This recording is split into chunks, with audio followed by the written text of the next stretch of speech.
Completem a minha alegria tendo o mesmo modo de pensar, o mesmo amor, um só Espírito e uma só atitude. Filipenses 2:2, Nova Versão Internacional. Tema da semana: a unidade do Evangelho.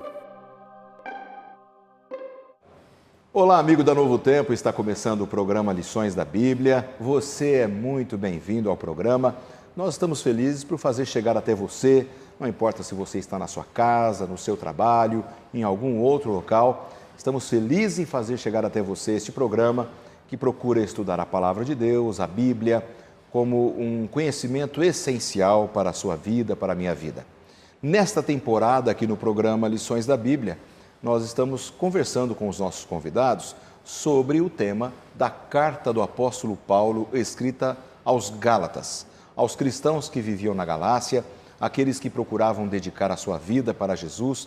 E nesta carta específica temos muitos assuntos especiais, como já vimos. Esta é a terceira semana desta nova temporada e você que está acompanhando já sabe que o apóstolo Paulo, como foi que ele foi chamado por Jesus, a história do seu chamado na estrada de Damasco, como foi que ele passou de perseguidor dos cristãos para perseguido, como foi que ele foi contestado em sua fé, em sua dedicação, em seu apostolado, mas como um homem de Deus ele ficou firme à verdade e a gente está feliz em poder conversar nesta semana mais uma vez sobre assuntos tão pertinentes. Visitando o programa, temos dois amigos, pastor Genival Novaes, amigo de tanto tempo, né, pastor? Bem-vindo ao programa. Obrigado, pastor Lanza. É um privilégio estar aqui nesse programa belíssimo que é Lições da Bíblia. E eu quero aqui também deixar as minhas congratulações por todos os momentos que passamos juntos. E quero me dirigir agora especialmente ao meu papai. Opa! Meu papai que está lá em Brasília, ele é pioneiro lá em Brasília. Que beleza. Ajudou a construir a Igreja Central de Taguatinga, Lídio Novaes. Está acamado, mas está assistindo agora a Novo Tempo e Lições da Bíblia. Minha mãe também, Alaide, um abraço a todos. E meus irmãos, é um privilégio estar aqui e congratular com eles. Que maravilha, um grande abraço aos pais do pastor Genival também, que dedicam a vida ao Evangelho há tantos anos, né? Pastor Genival, antes de eu passar a palavra para o nosso outro colega que está aqui com a gente, pastor Heber, eu queria que você falasse um pouquinho sobre a sua função, o local onde você trabalha num escritório da Igreja Adventista no interior de São Paulo, não é? Fale um pouquinho a cidade, o seu trabalho atual, como você está fazendo. Então, pastor Lanza, eu trabalho realmente, como você disse, no escritório administrativo da Igreja Adventista na região sudoeste do estado de São Paulo, com sede em Sorocaba. Ali nós atendemos cerca de 180 municípios, várias igrejas, mais de 300 igrejas. E a minha função é ajudar as lições da Bíblia para a vida dos irmãos, colocar na mão dos irmãos as lições da Bíblia e ajudá-los nos estudos também. Isso é a minha função ali. Que é uma área muito missionária, muito importante para a igreja, né? E que eles sintam o prazer não só de estudar, mas também de compartilhar essa mensagem de esperança que a gente estuda aqui diariamente nos Lições da Bíblia. Olha, vai um abraço aqui de todos os colegas do programa Lições da Bíblia, os produtores, todos nós que trabalhamos aqui, para vocês, amigos desta bonita região do estado de São Paulo, claro, para todo o Brasil, mas especialmente hoje, em homenagem aqui ao pastor Genival, um abraço para essa região querida. Pastor Heber Nunes, prazer recebê-lo aqui também. Obrigado, é uma alegria poder contar contigo. Eu acho que eu apresentando o programa Lições da Bíblia, acho que é a primeira vez que eu tenho você aqui no programa. Você é muito bem-vindo. O pastor Heber trabalha na região sudeste, no escritório da região sudeste da Igreja Adventista do Sétimo Dia, que tem como sede ali o estado do Rio de Janeiro, né? Exato. Fala um pouquinho aí sobre a sua função, o seu trabalho também, pastor. Pastor, primeiro é um privilégio participar do programa Lições da Bíblia. A TV Novo Tempo tem uma audiência enorme em Minas, Rio e Espírito Santo, estados que eu trabalho. Nós somos 203 mil adventistas num universo de 40 milhões de pessoas e a igreja tem crescido e tem avançado muito ali. Que bom. A minha área é uma área como a do pastor Genival. Eu trabalho também com as lições da Bíblia, com toda a área missionária para esses 3 estados.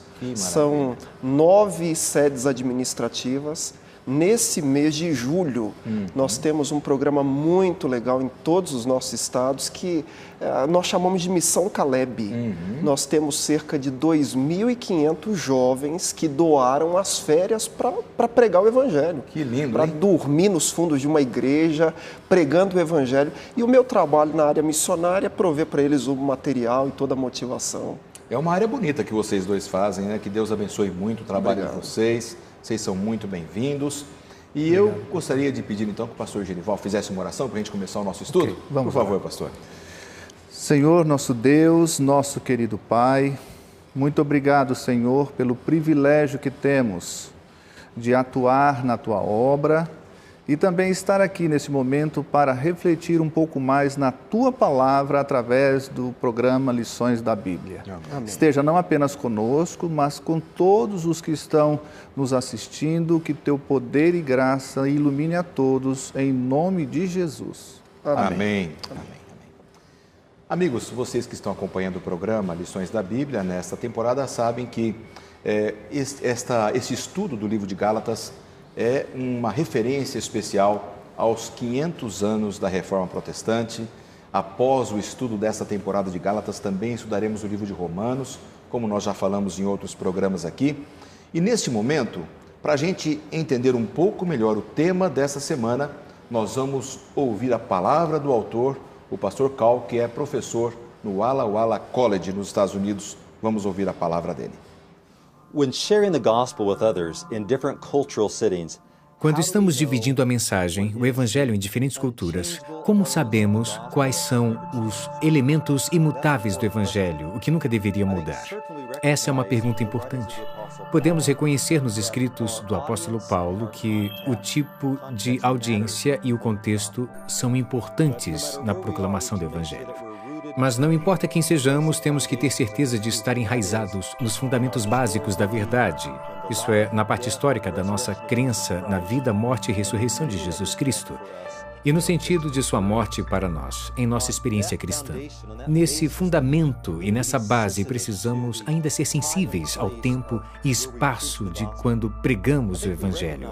Reconhecemos isso nos escritos de Paulo, quando ele, o pastor dos pastores, como me refiro a ele, era sensível o suficiente para saber que precisava buscar diferentes ilustrações para o Evangelho dentro da cultura em que estivesse inserido. Por exemplo, Paulo usou a metáfora da adoção em Gálatas capítulo 5, para falar sobre como Deus nos traz para a sua família. Essa seria uma metáfora que mentes seculares conseguiriam se identificar.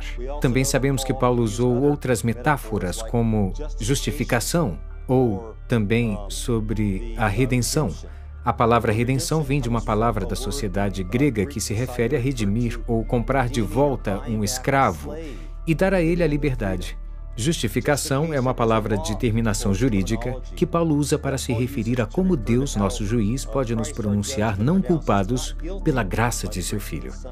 Então, quando levamos o Evangelho a outros, temos que nos assegurar de que não estamos presos em explicar as coisas de uma única forma. Precisamos buscar elementos na sociedade que a audiência possa se identificar, para que possa melhor entender a completude das boas novas de salvação que temos em Jesus Cristo. Muito bonita a palavra do autor, a gente percebe como ele tentou atingir o seu objetivo especial ao dar ênfase nesses pontos principais do tema dessa semana. Pastor Genival, eu queria começar contigo aqui. Aliás, eu estou vendo aqui uns materiais aqui que você trouxe. Conta pra gente que livros são esses encadernados aqui em cima, para a gente começar a conversa do programa de hoje. Pastor Lanza, isso aqui é uma relíquia que ao longo da vida eu tenho guardado. Desde quando me entendo como jovem na igreja, eu tenho adquirido as minhas lições da Bíblia trimestralmente e não as descarto após os estudos.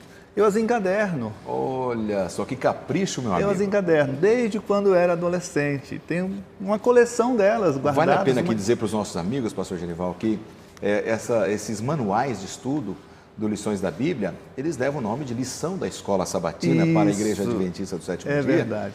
Que são os nossos manuais de estudo aqui. E você tem esse capricho de guardar, meu amigo? Há muitos anos, pastor. Não posso dizer há quantos anos eu tinha, mas é há muitos anos. Mas O que é importante é que a igreja reforça ciclicamente o estudo da Bíblia. O livro de Gálatas, hoje, nós estudamos há anos atrás também, e eu trouxe alguma mensagem também naquilo que nós estudamos há anos atrás. Que legal. Numa dessas lições da Bíblia. Que ótimo. Especificamente, em 1990, nós estudamos. O livro de Gálatas, O livro de Gálatas. Com outro autor? Com outro autor e assim por diante. Então, Maravilha. Isso é muito bom, e eu faço aqui um apelo para as pessoas que amam as lições da escola sabatina, que são as lições da Bíblia, que se puderem fazer o que faço, acho que vai ter um bom proveito. Se tornam verdadeiras enciclopédias, né? São verdadeiras enciclopédias, né? E quando você quiser usar aqui para fazer algum comentário, fica à vontade. Ok, pastor. Tá bom? Ok. Excelente. Pastor Heber, vamos começar aqui contigo? Pois não. Nessa semana, o tema do nosso programa é a preocupação do apóstolo Paulo com a unidade do Evangelho. Aliás, essa era uma preocupação também dos reformadores protestantes, já que nós estamos aqui completando, neste segundo semestre de 2017, as comemorações dos 500 anos da Reforma Protestante, cujo tema principal é a graça, a justificação pela fé.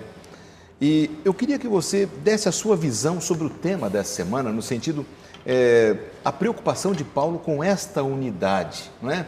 Isso era relevante para os dias dele, para aquele momento? É importante esta unidade? Como é que você vê essa questão? Pastor, eu entendo que era e é importante, continua sendo, nós sabemos disso.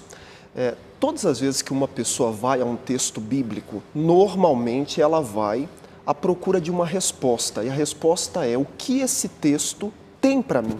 Em que esse texto vai me ajudar?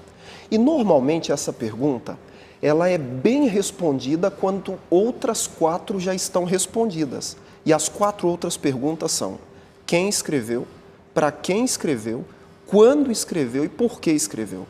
No nosso guia de estudo, nós já estudamos quem escreveu. Paulo, apóstolo, eu chamo de apóstolo da unidade. Não que os outros não fossem, mas ele falou muito sobre unidade.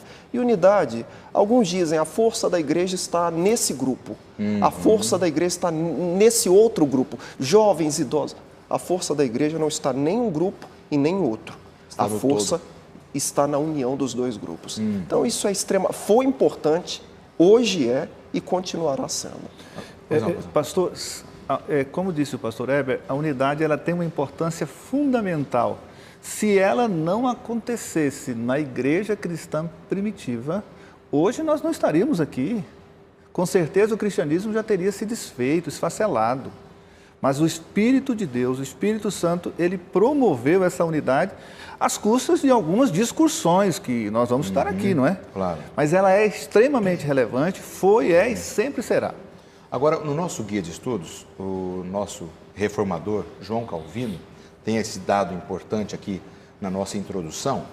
E você que está em casa, que não tem esse manual, entre no nosso blog do programa, novotempo.com/lições da Bíblia, e ali você vai ter as informações de como você pode ter este manual para acompanhar a nossa discussão.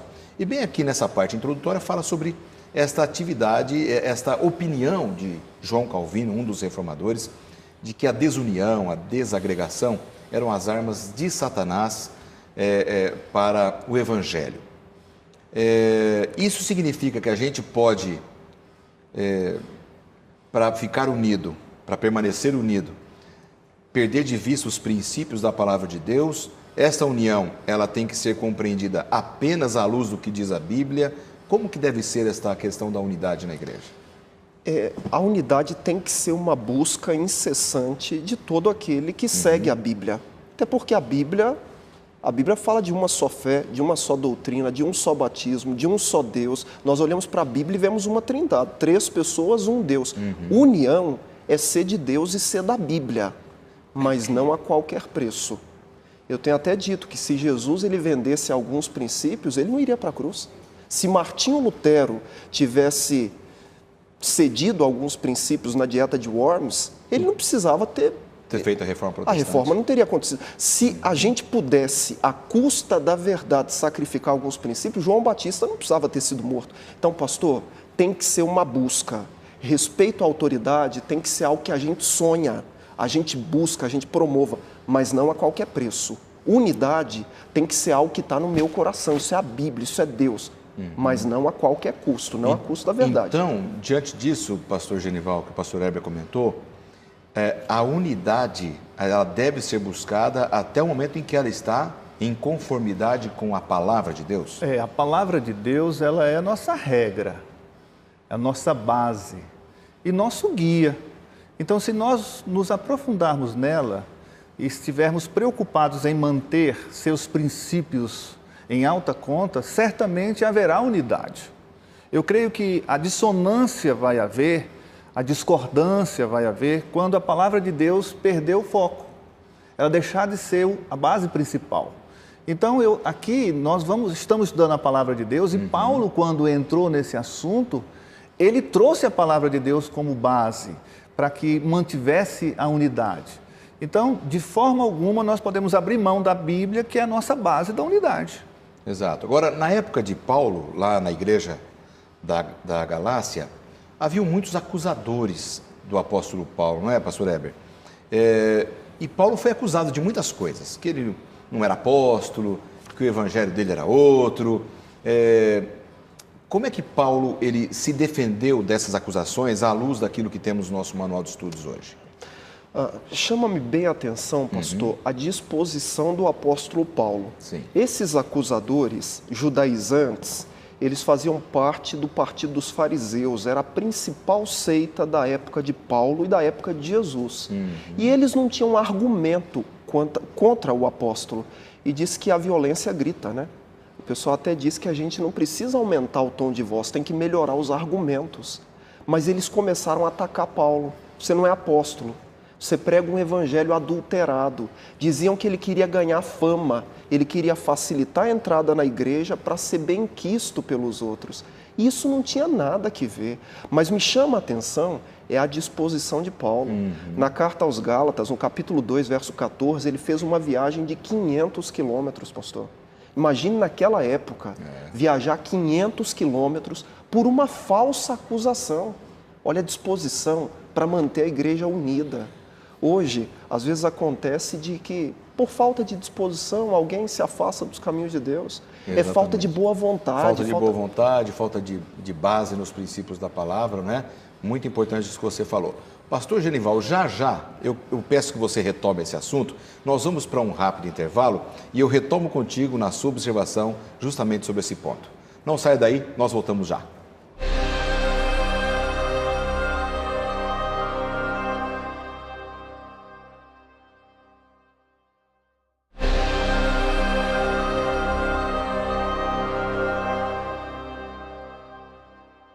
De volta com o programa Lições da Bíblia, você sempre é muito bem-vindo aqui. Estávamos conversando no primeiro bloco com os pastores Genival e Heber, amigos que vieram conversar com a gente sobre o tema dessa semana, um tema especial, onde estamos abordando o fato da unidade dos cristãos e o Evangelho.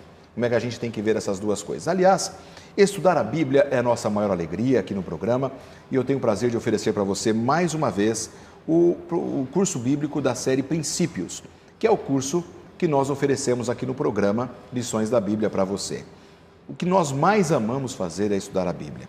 E um dos principais temas que nós temos aqui neste estudo é o estudo da salvação, a teologia da salvação, a doutrina da salvação. Se você deseja estudar mais a Bíblia, entre em contato com a gente, nós vamos enviar gratuitamente, não vamos lhe cobrar nada, nem o envio. A Novo Tempo fica responsável por tudo isso. Um material de excelente qualidade, gratuitamente enviado para você. Você pode entrar no blog do programa, novotempo.com/lições da Bíblia, pedir por ali ou telefonar para a gente para o 0 operadora 12 21 27 31 21. É o telefone da nossa central da Escola Bíblica para você solicitar esse curso que será enviado gratuitamente para você, tá bom?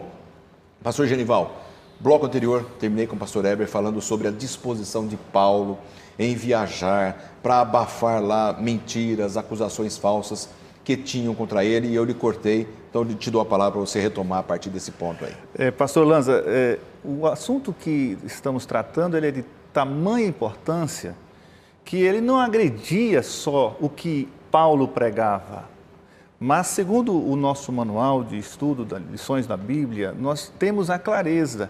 Era a unidade da igreja, a unidade apostólica que estava em jogo. Que já tinha uma série de problemas Sim. em termos organizacionais, estava começando, Então, né? esse empenho que o pastor Heber disse, deles se esforçarem, ir atrás para apaziguar e trazer harmonia nas coisas, isso aí não foi só uma disposição humana, não. Deus estava por trás, porque estava em jogo a saúde histórica da igreja cristã.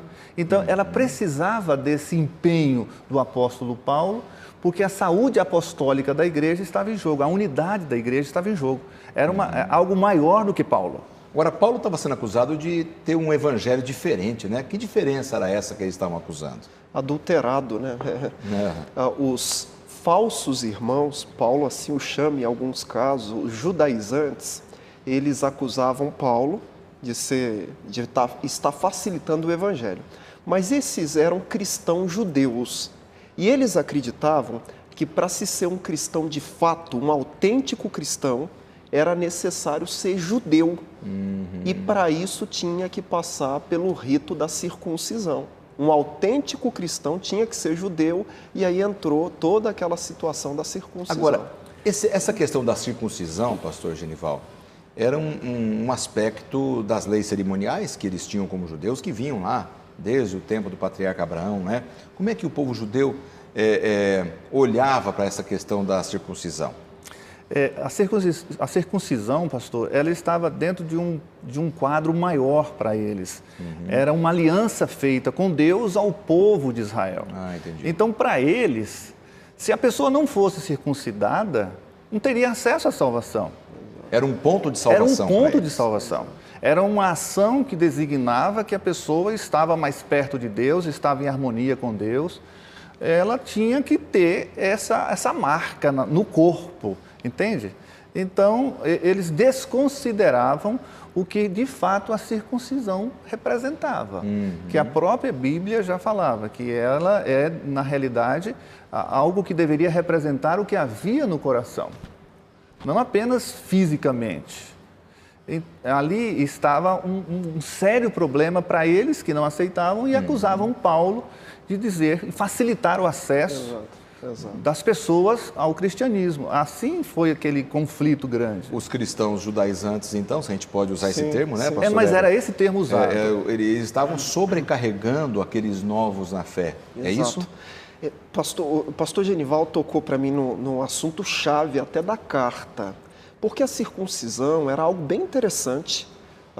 Nós somos apresentados a Abrão no capítulo 11 de Gênesis. No capítulo 12, Deus faz para ele uma promessa de ser pai de uma grande nação. E no capítulo 17, Deus confirma a promessa. Você vai ser pai de uma grande nação. Só que ele tinha 99 anos. Ele até disse para Deus, mas um homem com 100 anos pode ser pai? E Deus deu para ele um sinal, pediu um sinal. E esse sinal ia no órgão reprodutor masculino. Era para mostrar para ele, para toda a sua descendência, que a descendência era fruto do milagre e não da força humana. Só que a circuncisão, ela tomou proporções.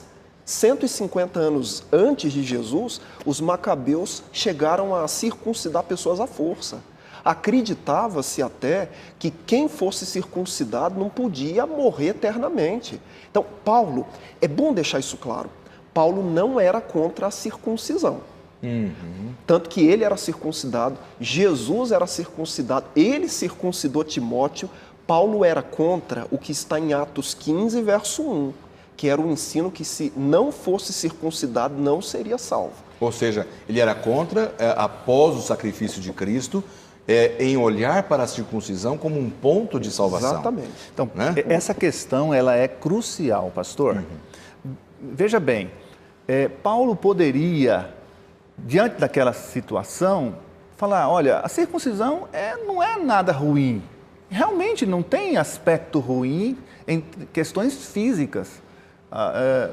Não tem problema ser circuncidado. Então, Paulo poderia se omitir. Paulo poderia simplesmente deixar passar. Mas o que estava em jogo não era só a circuncisão.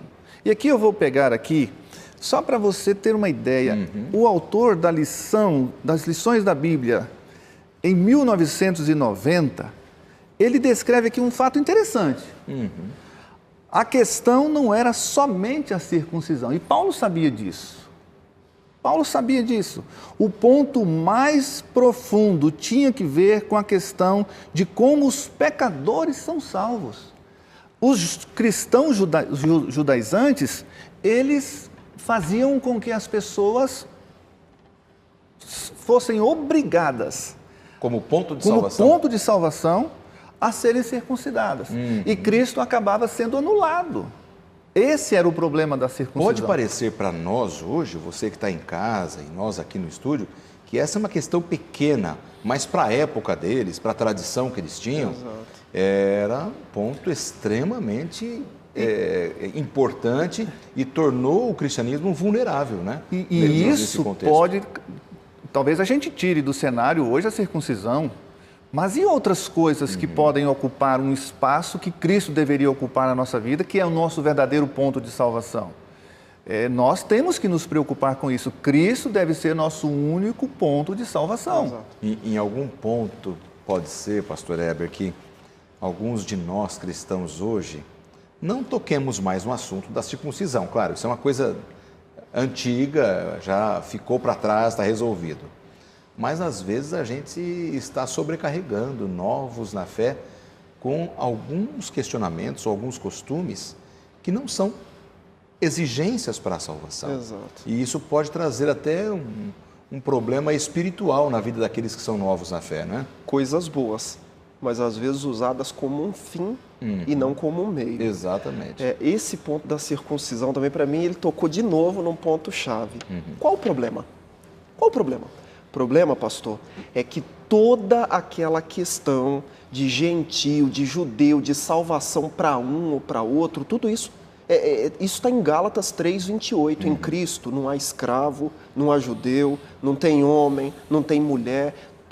Toda essa barreira étnica tinha sido quebrada com a morte de Jesus. Aceitar a circuncisão era voltar no tempo. Era isso que o pastor está dizendo. A base de tudo era a fonte da salvação, já não era mais Deus, era o que você faz. Então, eu achei muito bem colocado. Seria o ponto que muitas vezes discutimos no cristianismo hoje, a salvação pela fé e a salvação pelas obras. Até hoje temos essa discussão, pastor Eugênio. Até hoje existe. Só muda a razão da coisa, mas o cerne da questão permanece. As pessoas querem fazer coisas para serem salvas. E Paulo... E às vezes coisas boas, né? Como nós estamos falando aqui, né? Naturalmente, coisas boas. Como a circuncisão não tinha um problema, era até questão boa de saúde. Então, o que nós temos que entender é que nada em nossa vida é suficientemente grande ou importante que possa contribuir para a nossa salvação. Cristo é a nossa única razão. É Ele a nossa fonte de salvação. É a graça de Cristo que nos... Não é o que fazemos, mas é o que Ele fez por nós. O que Ele fez por nós. É esse o contexto. Bom, diante dessa diversidade, desse problemão que estava lá na igreja, o apóstolo Paulo ele teve que falar sobre a questão da unidade e até mesmo a unidade na diversidade. Pastor Heber, como é que a gente consegue unidade na diversidade? Interessante, eu tenho 2 filhos, né? São totalmente diferentes. Um menino tem 4 anos, uma menina tem 2 anos, mas nós somos uma família. E a questão que estava sendo abordada ali no contexto de Paulo é que tinha sido definido até no Concílio de Jerusalém. O público de Paulo era eram os cristãos incircuncisos. O público de Pedro eram os cristãos circuncisos. Eles pregavam para públicos diferentes. Mas, pastor, era a mesma mensagem. Eu tenho até dito que nós corremos 2 riscos hoje. Um risco é não mudar os métodos. O outro risco é mudar a mensagem. A gente não pode pensar que uma sociedade que em 80, 90 era vamos dizer aí, primordialmente rural e hoje já vamos dizer assim, totalmente urbana, os métodos passados, só que a mensagem é a mesma, o evangelho é eterno. A gente não pode confundir casca com raiz. A questão da unidade é que era uma. Um pregava para um, outro pregava para outro. Sem nenhum problema. E isso já ficou claro lá, pastor Lanza, dessa unidade na diversidade, até mesmo quando Deus institui Paulo como pregador do evangelho para os gentios. Exato. Tinha Pedro, que era o expoente pregador para os da circuncisão, e Paulo, pregador para os que não eram circuncidados, ou chamados gentios.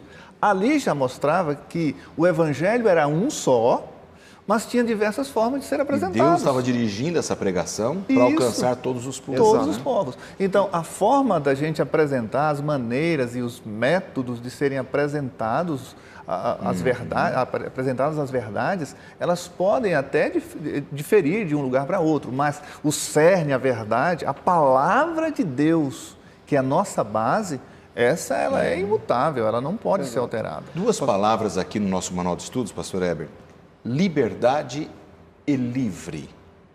O manual deixou assim uma coisa bem interessante aqui. Queria que você falasse um pouco sobre isso, porque Paulo estava querendo mostrar para os seres humanos, cristãos do mundo gentil, um pouco sobre a nossa, que fomos livrados da perdição eterna, da condenação eterna.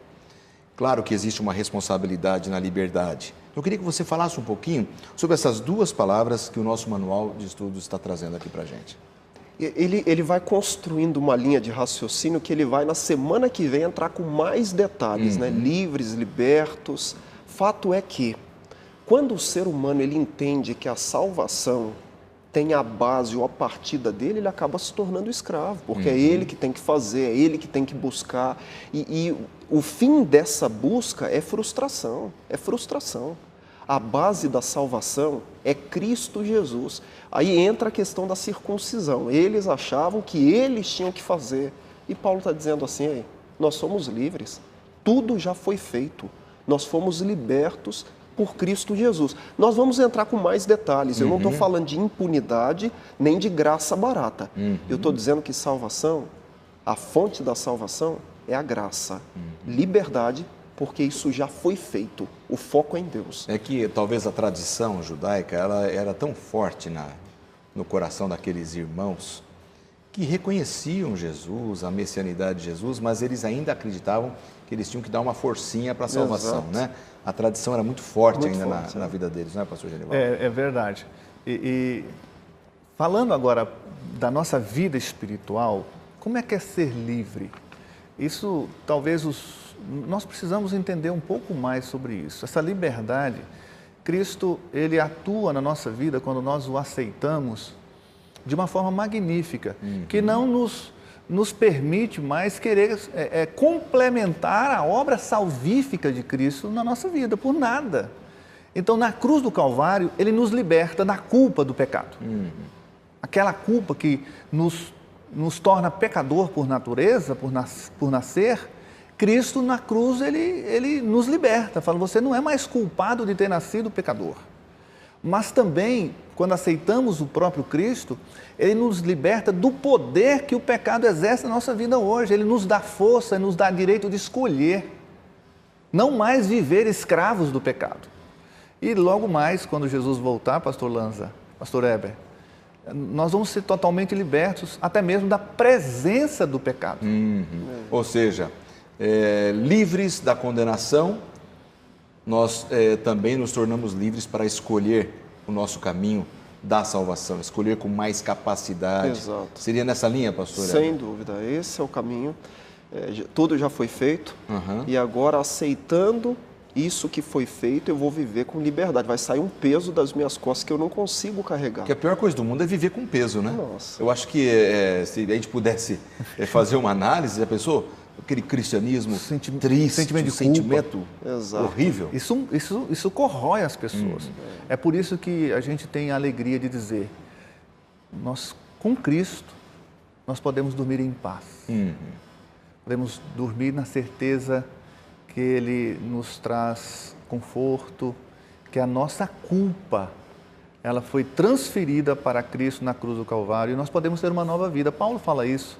Nós vamos ver daqui mais para frente um pouquinho. Legal. Paulo fala isso. Muito bem, vamos para mais um intervalo? Você não saia daí, porque nós voltamos já já.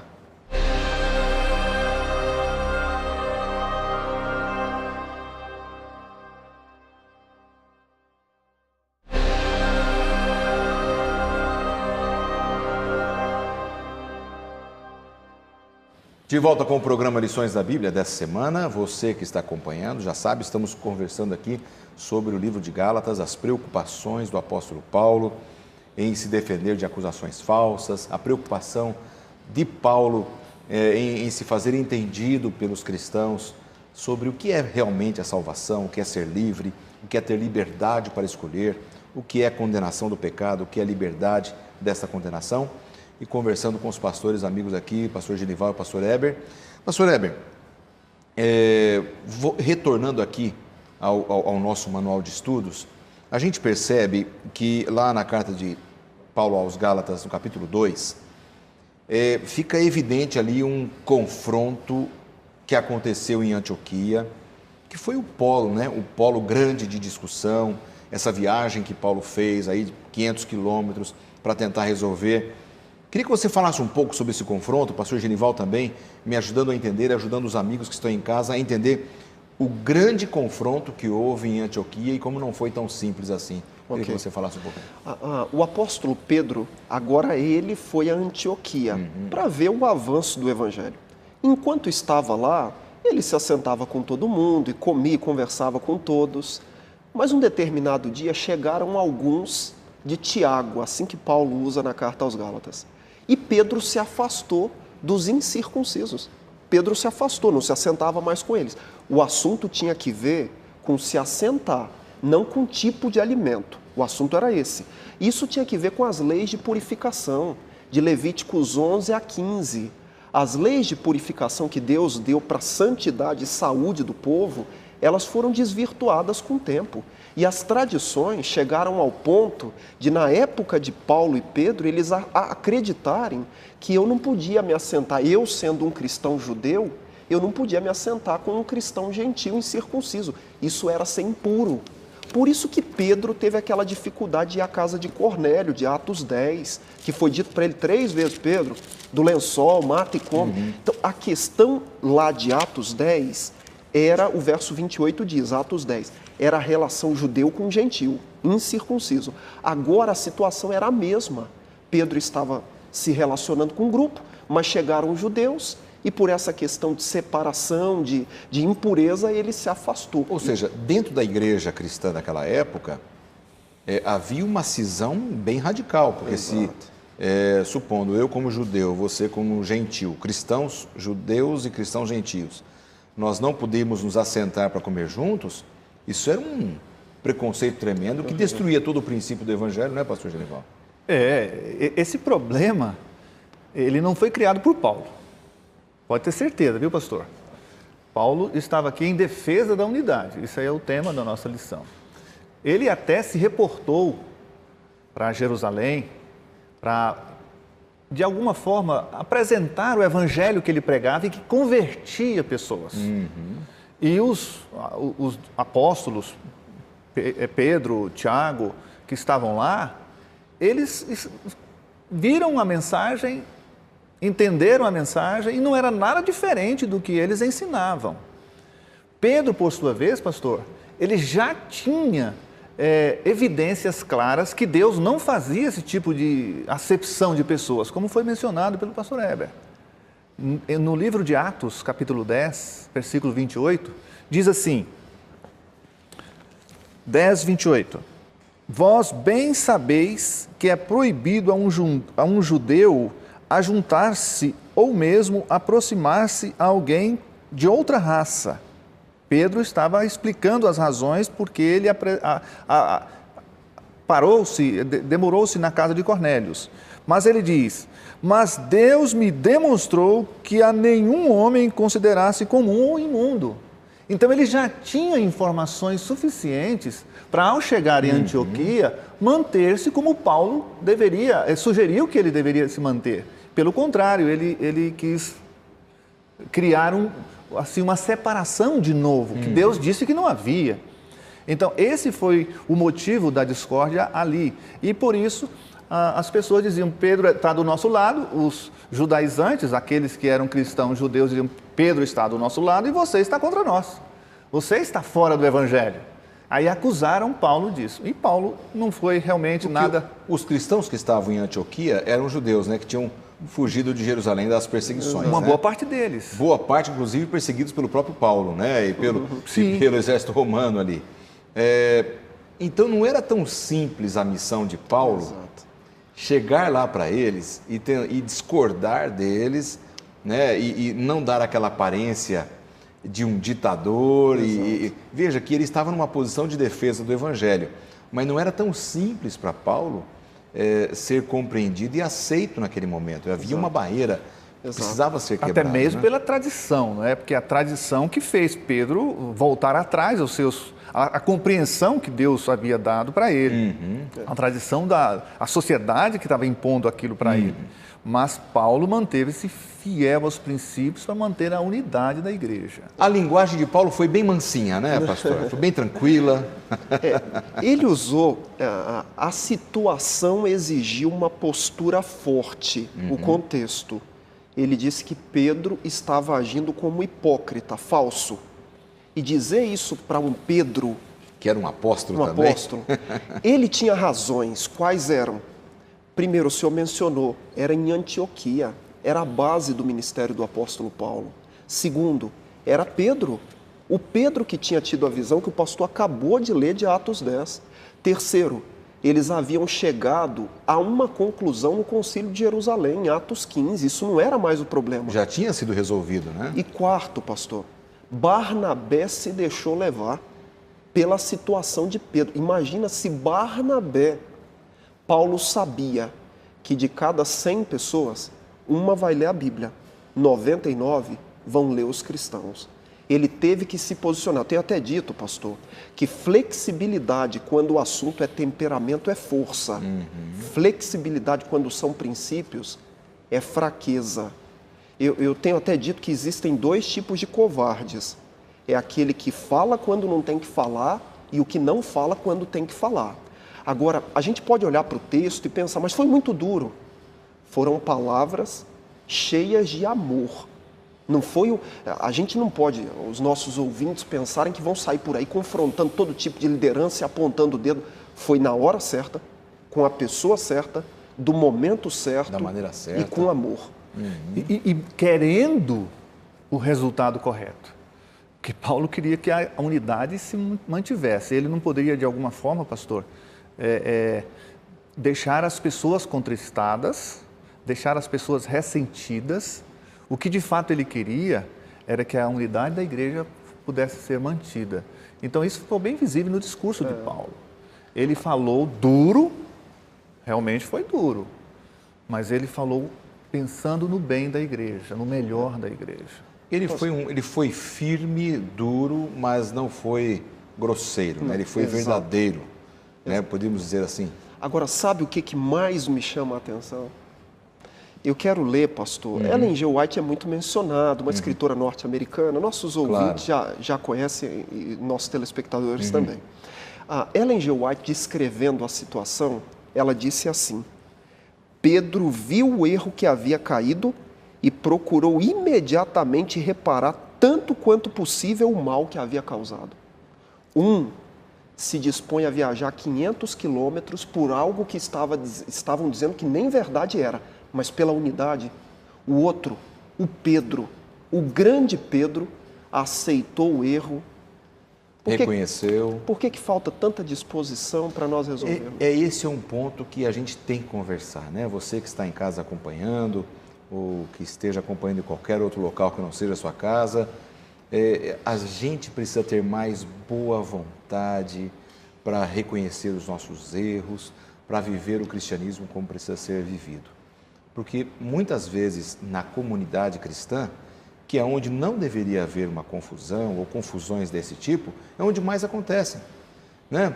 Na nossa realidade pós-moderna, as igrejas cristãs pós-modernas, a gente tem enfrentado também desentendimentos entre os cristãos, e isso tem sido uma realidade dos nossos dias, pastor Genival? Com certeza, pastor. A natureza humana, ela permanece aí viva, é pecaminosa de alguma forma. E nós tentamos esconder quem somos e não aceitamos quando alguém quer nos falar, de fato, quem somos e o que fizemos.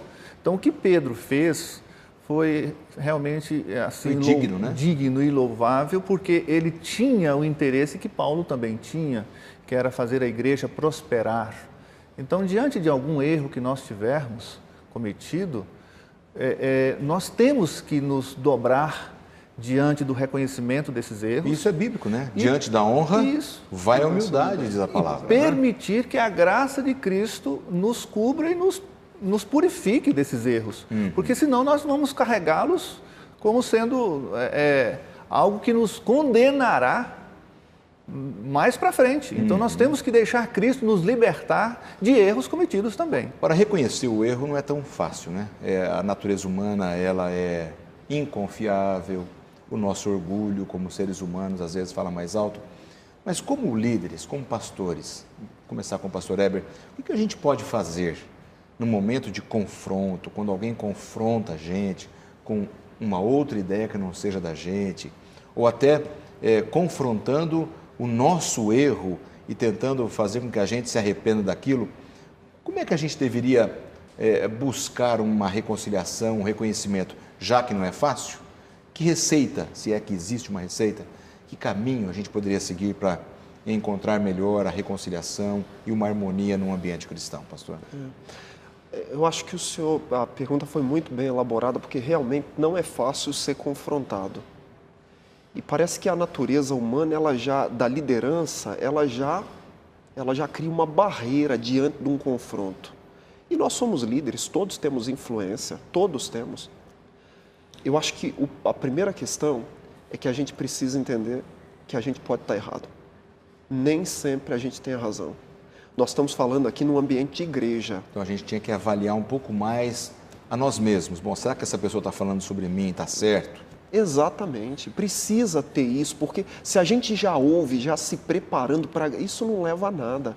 O grande Pedro aceitou, Paulo viajou. Será que eu não posso errar?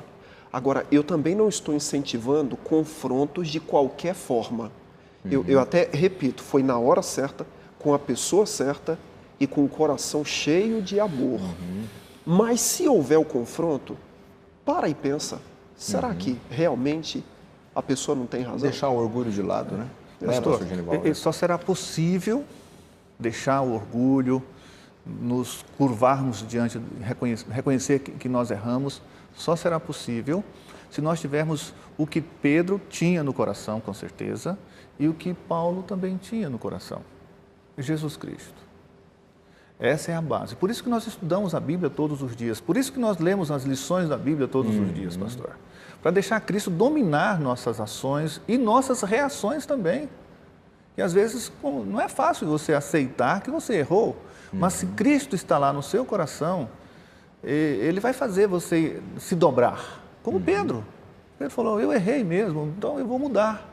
Então, quando a gente vê os discursos de Pedro depois, quando ele escreve as suas cartas, gente, é um homem totalmente transformado, que buscava o bem da igreja. E nisso nós também podemos crescer, como líderes hoje, como pessoas, indivíduos, como pais, como colegas de trabalho, deixar Cristo dominar a nossa vida, que nosso exemplo seja Cristo. Às vezes a gente oferece muita desculpa para os nossos erros, né? Tem até um hino cristão muito conhecido por aí, que diz isso aí. Quais são as desculpas que eu dou para abandonar Jesus, para não ir mais à igreja? É porque o líder passou e não me cumprimentou? É porque alguém me olhou de forma diferente? É porque a mensagem que eu ouvi lá na igreja foi dura para mim? Quer dizer, as pessoas dão muitas razões porque elas abandonam o caminho, porque não querem mais seguir a Jesus.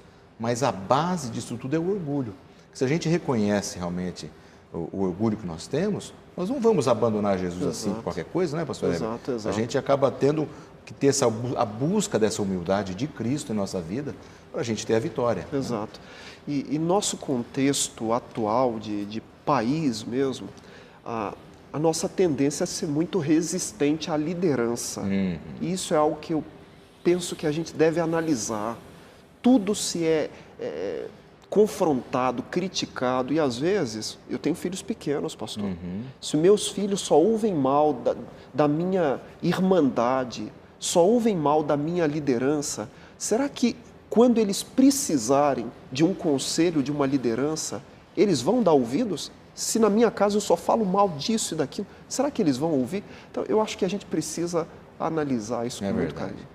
Amigos, eu tenho aí 1 minuto para cada um, para vocês colocarem para os nossos telespectadores, no ponto de vista de vocês, qual foi o ponto principal do estudo dessa semana, para a gente poder encerrar nossa conversa.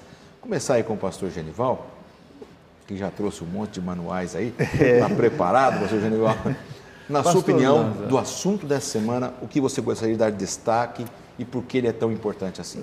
Na minha opinião, como o senhor está solicitando, esse assunto que nós estudamos, ele foi um marco divisor para o sucesso do cristianismo. Se Paulo tivesse deixado passar em branco, certamente não existiria a Novo Tempo, que nós prezamos pela palavra de Deus. Muitas igrejas cristãs. Muitas igrejas cristãs. O cristianismo em geral teria fadado ao fracasso, porque teria entrado dentro de um judaísmo mórbido. Então, o que estava em jogo, pastor, não era somente a unidade. O que estava em jogo era a verdadeira salvação em Cristo Jesus. E Paulo colocou um norte, um rumo. Graças a Deus que ele teve coragem para isso, disposição para isso. E graças a Deus que Pedro também reconhece que ele errou em alguns pontos que poderia provocar a desunião da igreja. Pastor Genival, obrigado pelas palavras, pela sua participação no programa dessa semana. A gente se vê na próxima semana aqui no programa, ok? Muito obrigado. Pastor Heber, também o seu ponto principal para a gente poder encerrar. Quando eu olho para esse tema unidade, eu penso na minha comunidade cristã. E eu penso que igreja não é lugar onde se caminha no mesmo passo, mas se caminha na mesma direção. Eu penso que igreja não é lugar de se apontar o dedo, é lugar de se estender a mão. Eu penso que igreja é um lugar onde as pessoas têm o coração maior do que a língua. Mas eu termino com algumas palavras de Agostinho. E Agostinho disse assim: nas coisas essenciais, unidade. Nas coisas secundárias, liberdade. Em todas as coisas, caridade. Espero que a nossa comunidade de fé seja uma comunidade de amor. Amém. Obrigado também, pastor, pela sua participação no programa dessa semana. Foi uma bênção. A semana que vem a gente volta a conversar sobre esse tema aqui nos estúdios da Novo Tempo. E obrigado a você pela sua audiência. Espero que tenha contribuído com o seu conhecimento bíblico, a gente entender o contexto do apóstolo Paulo na sua carta escrita aos nossos irmãos lá na Galácia, a carta aos Gálatas. Que Deus abençoe muito a você, a sua família, sua vida espiritual, a sua igreja, a sua comunidade cristã. Que com os princípios que foram conversados aqui, a gente possa ter sempre um encontro com o verdadeiro cristianismo e a compreensão sobre a verdadeira salvação. Deus abençoe vocês e a gente se vê na próxima semana.